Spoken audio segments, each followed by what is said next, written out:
Hello students, how are you all? So we have over here the chapter circle. Okay, before starting this chapter, we need to learn very basic things about a circle. What we know, that is the radius of the circle is r.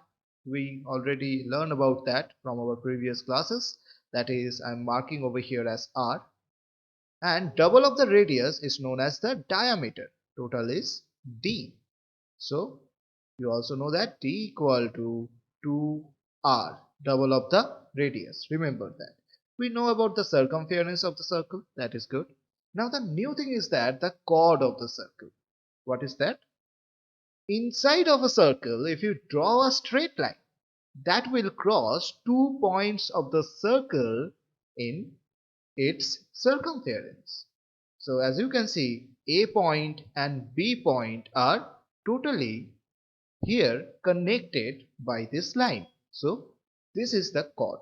What basic principle or what basic characteristic a chord should maintain?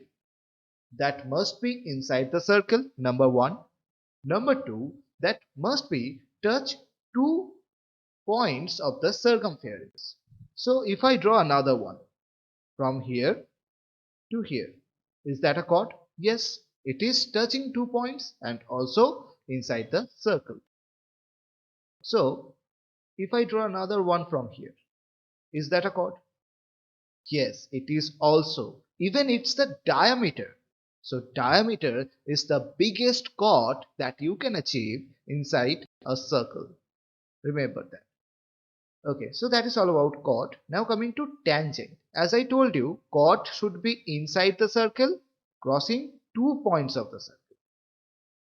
Tangent should be outside of the circle and crossing through 1 point of a tangent. Sorry, through 1 point of the circumference. That is the property for tangent. So chord touching 2 point inside of circle. Tangent touching 1 point of circumference and outside of the circle. Just remember these two properties of each and you will easily understand how the chords and the tangent will work. Coming to arc, what is that? If I give you a straight line from here to here, A and B, you are starting from A point to B point. So AB is your straight line. But what about a circular path? Suppose you are running through the circular path. So you started your journey from O and finishing at a point A. So OA is your total arc.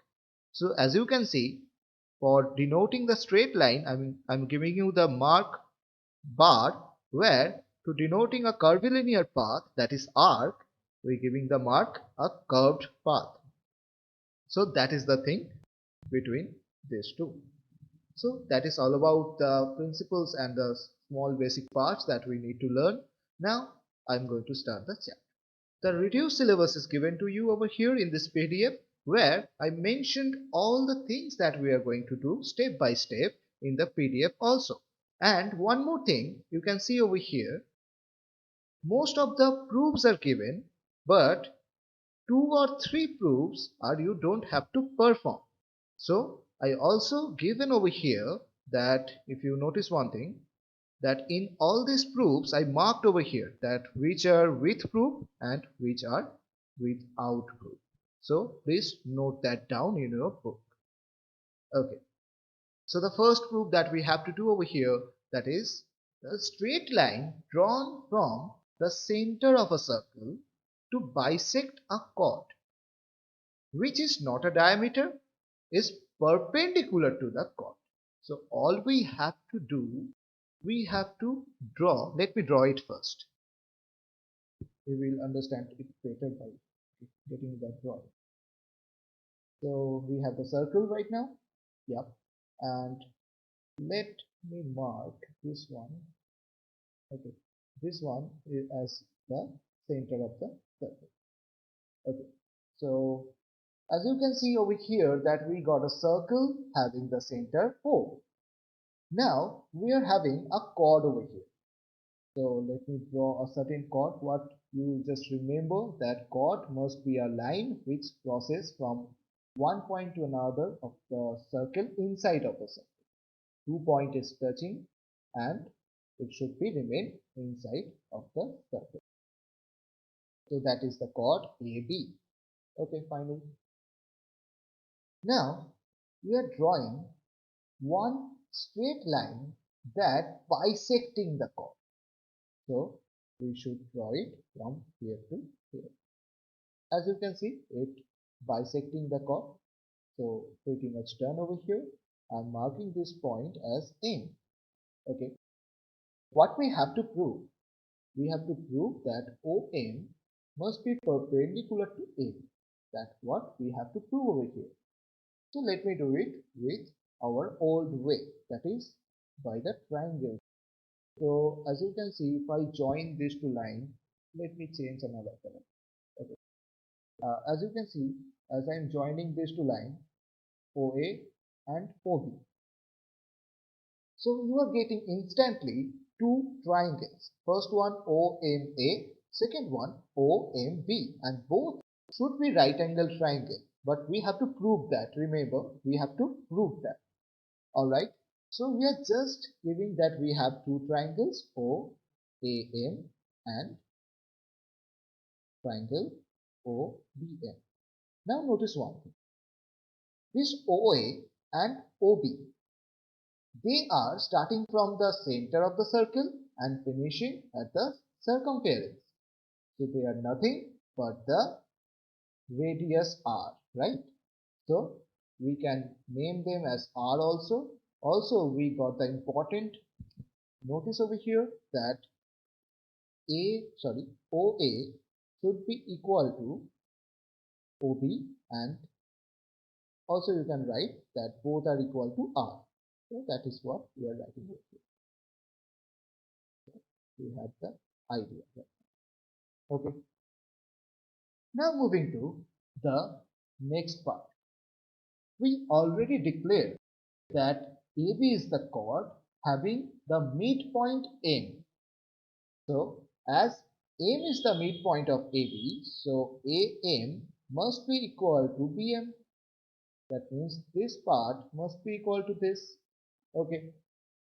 So if you notice one thing, for both of the triangle, this side is equal to this, base is equal to this base, and this is the common side.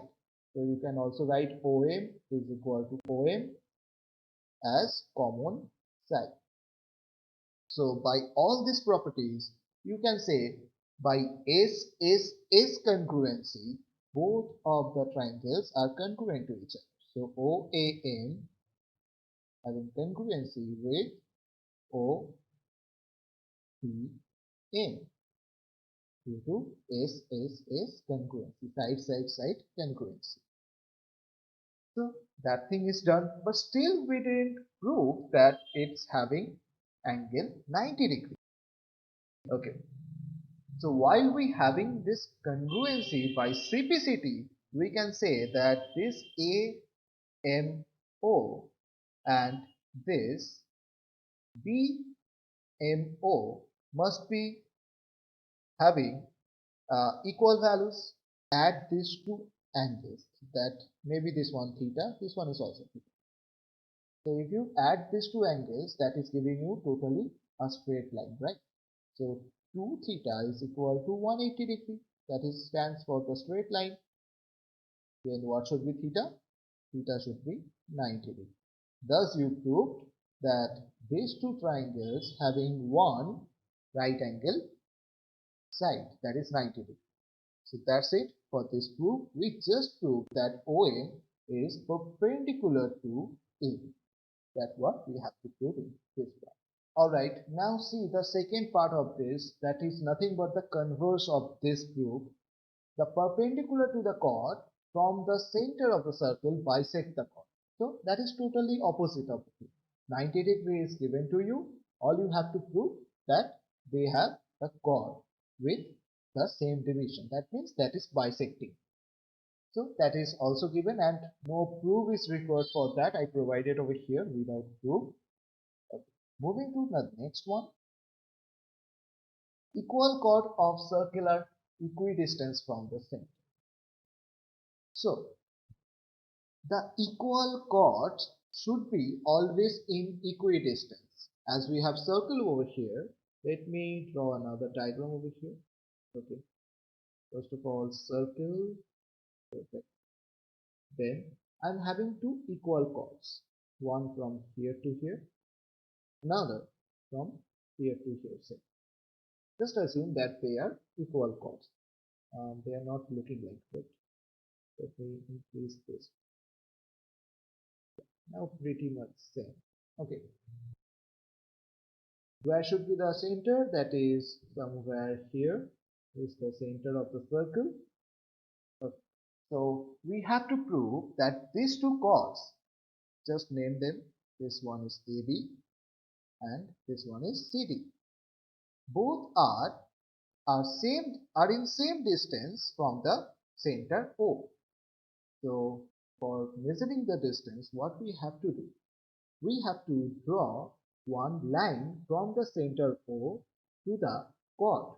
But we also need to know, or we have to confirm, that it must be bisect the chord. So first line we have over here, that is having O, I'm marking it as N, that is bisecting the chord and also having the angle 90. Alright, now moving to the next one. Now I'm drawing another from here to here. As you can see, this is also bisecting the chord and I just named that as N. So the thing is done. We got two chords and we just bisect them by a line where this line OM and ON are the distance from the center to each of this chord. What we have to prove over here? We have to prove that this line should be equal to this, because they are in equidistance, right? So let's do it. First of all, as I told you already, that these two lines are bisecting each of the chords. So this is AM and this is, say, CN. These two, AM is half of the AB, right? Bisecting means what? Cutting into two equal parts. So we are having half of that. That's right. Now Cn. What do you mean by Cn? Cn also same, half of CD. So that we have already. Now this Am should be equal to Cn. You will say, sir, how can you actually determine that that should be equal? Alright. In our last proof, or in our last theorem, we just show that this and this, they are two right angle triangles, right? So if they are two right angle triangles, then they must be congruent to each other. And if they congruent to each other, and also we know that the chords are same. So if we half both of the chords, then the values must be same, right? Initially we know that these two chords are same. AB is equal to CD. This is given to you. So if you half each of them, that is half of AB, must be equal to half of CD. That what actually I did over here, and just putting the values. Nothing else. Okay, so main part is over. Right now, all you have to do, you have to find the angle. Which angle? First of all, angle AMO. Why I choose that? Because we already told this is nothing but 90 degree. So this angle AMO must be equal to angle CM. Yeah, because both are 90 degree, right? Therefore, this and this, as we know the base is equal, the angle is equal, then according to congruency, this OC and OA also must be equal. Okay, and without any congruency, you can also think that how? Because this is OA, starting from O and ending at a circumference, so it is nothing but the radius. Similarly, OC starting from O ending at the circumference. So this is also nothing but the radius. So both are must be equal, right? So that is how we got all the ideas, and we have one angle equal and two sides equal. So and one side should be right angle. So we got the congruency RHS congruence. Therefore, we can say both of the triangles are equal. Thus, this side ON must be equal to ON. So, as both of the triangles must be congruent with congruency RHS, then these two sides ON and ON are equal to each other. So, that is the proof of the second theorem. Now, the converse of it. As I told you, the converse of it is not required with the proof. So also it is written over here without. So you just saw that we just completed this and this proof, and also this two converse proof, where this converse part is not required with the exact proof. Now coming to the fifth one, that fifth one is your homework that you have to do by yourself and you have to submit it. So the fifth one is also given in the paper or in PDF. So you can also check it out if you want. Then, but you have to try it at least by yourself. Let me discuss it a little bit. There is one and only one circle passing through three given non-collinear points. Now, what is non-collinear points? Let me show you what is collinear points first. As you can see, this is a straight line where I am taking three linear or three collinear points. So as you can see, we have 3 points over here, and you can notice that all points lies on that straight line.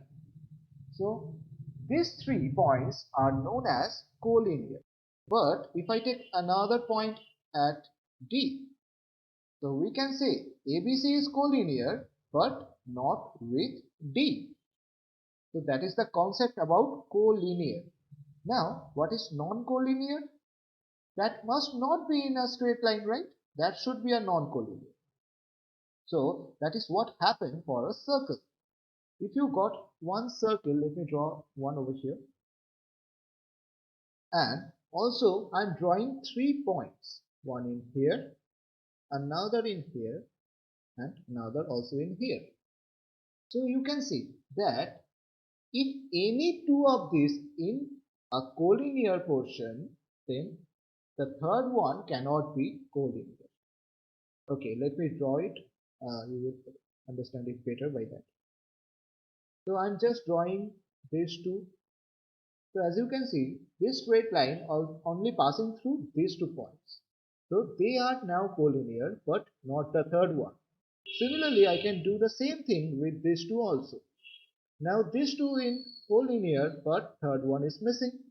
And lastly, these two are also in collinear, but third one is always missing. So that is what exactly you have to prove over here, that 3 points cannot be in a collinear path. So it will be always non-collinear. I think the idea is clear. Now that is your homework. You have to do it by yourself and you have to submit that proof.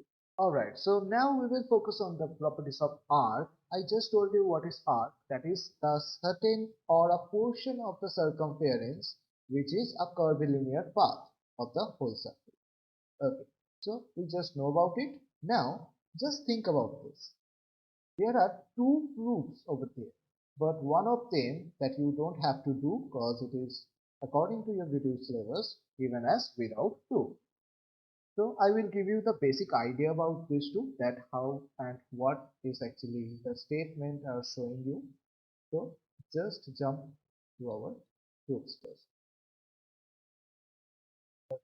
So here are the given proofs, as you can see. Where the first one, in equal circles, if two arcs subtend equal angles at the center, then they are equal. Okay, let me show you the idea behind. Let we have two equal circles. Let me do the perfect circle over here. That's the first one, and this is the second one. Okay, just perfect as equal as you can see. So let me mark the center first. This is O, and also this is O. So we have two circles having O and O dash. I'm just change that name O dash. So what you have to prove first? You have to prove that if they are having same kind of angles with the circle center, then the arc should be equal. I'm just taking 2 points here and here. So that is A and that is B. Also, in the other part, I'm taking another 2 points, A and sorry, that should be A dash. We should change the name. That should be B dash. So we just going to join them together from here to here, also here to here, and also in this case here to here and here. If you notice one thing, I already told that these two angles must be equal. That is the condition, right? So it is theta and it is also theta. As you can see, both angles are equal. Now one angle is equal. If you notice another thing, these two is nothing but the radius. As we got the same type of circle, so radius is also same for both. So we got two equal side and one common angle. Then this path in both case must be equal with each other, right? So that is the idea behind it. If the angle will be same, the arc will be also same to each other. And also there is the converse of this thing. You have to do it also. And in the next part, that is the in equal circle, equal chords cut off equal arcs. So the same thing, just you can say the upgraded thing of this proof is given, but you don't have to do the proof, but still I will show you the idea. Now see that we have same kind of diagram in the second theorem, where you just have to bring the chord over here, that is AB and A dash B. So we already just proved that this is the radius, angle is same. So these two triangles must be congruent to each other, right? And also we know that the chords will be also equal if we have the same measurement. So as the triangles are equal, then the area taken by both of the triangles must be equal, and that what you have to prove. Now we are in the exercise 15.1, where we are starting to do the question number 3. As you can see that this question must be related to the first theorem, obviously. So what is given over here? A chord of length 8 centimeter is at a distance 3 centimeter from the center. Let me draw it for you. First one, we have the chord. Let me change the color. Yep. So we have the circle. Now let me draw the chord. This is the chord. So this chord is given as 8 centimeter. Alright. So this is your center. Now also given that the center or the chord is at a distance 3 centimeter from the center. So all you have from here to here, the distance is 3 centimeter. What you have to find? You have to find the radius of this circle. Very simple. If you notice one thing, now you got one right angle triangle. You will say, you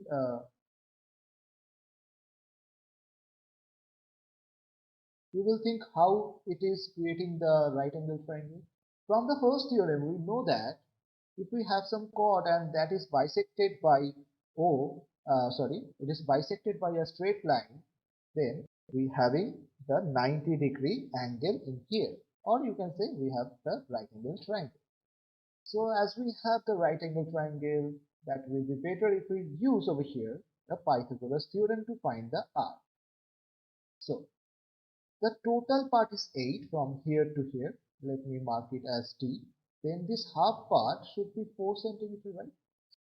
So base is here 4 square, height is also there 3 square. If we make it under the root, we will get the hypotenuse. In this case, that is the radius. So radius should be equal to 16 plus 9, which is 25, and after coming out from the root, we will get 5. So 5 centimeters should be the radius. I think the idea is pretty much clear, and it is very simple one. You have to study this one also. Moving to the question number 7. In that question number 7, that the second theorem going to be applied over here. Okay. In this figure, the center O is the center, obviously. AB and CD are the two chords of the circle as given. Okay, no problem with that. OM is the perpendicular to AB, ON is the perpendicular to CD as given in the picture. AB is given as 24, OM is 5. So let me mark it over here. AB is given as 24. So if the total is 24 centimeter, then half will be 12 centimeter from here to here. Okay. Now also OM measurement is given. Now OM is given as let me check. It is 5. So this is 5, and that is how we can actually get the radius from here by 12 square plus 5 square. So that will be, let me find the radius first. Let me change the color, it is dark. So R equal to 12 square, that is the base square, height square, that is the 5 square under root. So that will be 144, and 25, so it will be 169, and that is nothing but the root of 13 into 13. So it will give you 13. The value of R is 13 right now. What else you have to find over here? The ON value is given. Let me draw this one. ON value is 12 from here to here. Okay. Find the radius, that is already done. Find the length of the chord CD. So you can also find it by the idea of theorem, but still we are going to apply the mathematical terms over here. That is again Pythagoras theorem. Let me change the color first. Okay. So first of all, we have the height. Right now it is 12. So 12 square height. Then base. Base is right now Cn. So Cn square.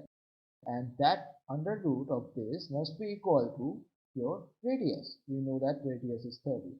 So we have to change a little bit over here. That is, let me erase the first one. Okay. In this part, you just do a little bit rearrangement. That is 12 square plus Cn square, and if you bring that root in the other side, it will be 13 square. Now change it again. Cn square we need over here. That is the half of the chord remain over there. So 13 squared minus 12 squared, and you can use the identity over here, that is 13 minus 12 and 13 plus 12. The basic advantage of this portion is giving you 1, and this portion is giving you 25. So they are multiplied with each other. So without further any heavy calculation, you are getting 25 Cn square equal. That means the value of Cn should be equal to 5. So all you got is half of the portion as 5 centimeter. Then what should be the full portion? That is 10 centimeter. So the value of chord or the length of the chord CD should be 10 centimeter. That should be your answer. So that's it. You got the idea. And if you missed this one, then all total sum is given in your PDF. You can also check it from there.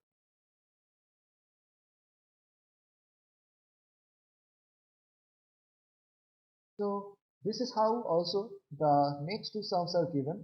You should try it by yourself, and all the solutions are given to this. And if you face any problem, you can write in the comment section. I will surely help you. But remember that by those theorem or by those ideas, this all sums is gonna work out. Okay. Moving to 15.2. In 15.2, we have very basic ideas. I gave totally four sums over there only. So I gave all those together over here. I will give only one idea over here. That is the first one. If arc APB and CQD of a circle are congruent, then find the ratio AB and CD. Before that, you have to draw each of these cases. Remember that. So first one, let me select the white color. Okay, so we have two circles over here, same kind of circle. So first of all, that is APB. So this is your center of the circle. This is also center of another circle, and this is A, B, B. That is one arc, and another arc should be C, Q, P. So all you have to prove over here that these two arcs are actually congruent to each other, and you have to show is AB and CD are in ratio 1:1. Or you can also, this question can come as that, show that AB equal to CD, because as the ratios are 1, so they must be equal to each other. So actually we are talking about the chords, as you can see AB and CD. So I just bring the chords over here. Right now we just need to change it.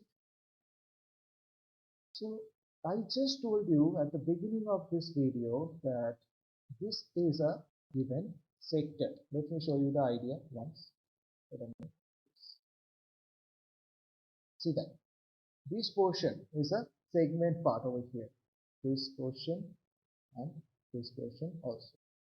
So all we have to prove that these portions are equal to each other. And for that we already have one thing. That is what? That is the theorem of R. So we are just going to apply that theorem of R over here. Okay. So what the theorem actually states over there? The theorem states that if two arcs having same angle with the center, then they are having the same area surrounded, or having the same area covered by the chord. So same thing we are doing over here. As you can see, the statement is also given over here that if two arcs are congruent, then their corresponding chords are equal. So that theorem we are going to apply over here. Very simple one. So AB must be equal to CD, because both are equal, right? So the ratio should be 1 by this theorem. But remember that whenever any kind of theorem you are applying as a statement, you have to write a little bit part of that for giving the proper statement of your sum. So that's it for today. If you like the video, and if you have any doubt, you can write in the comment section.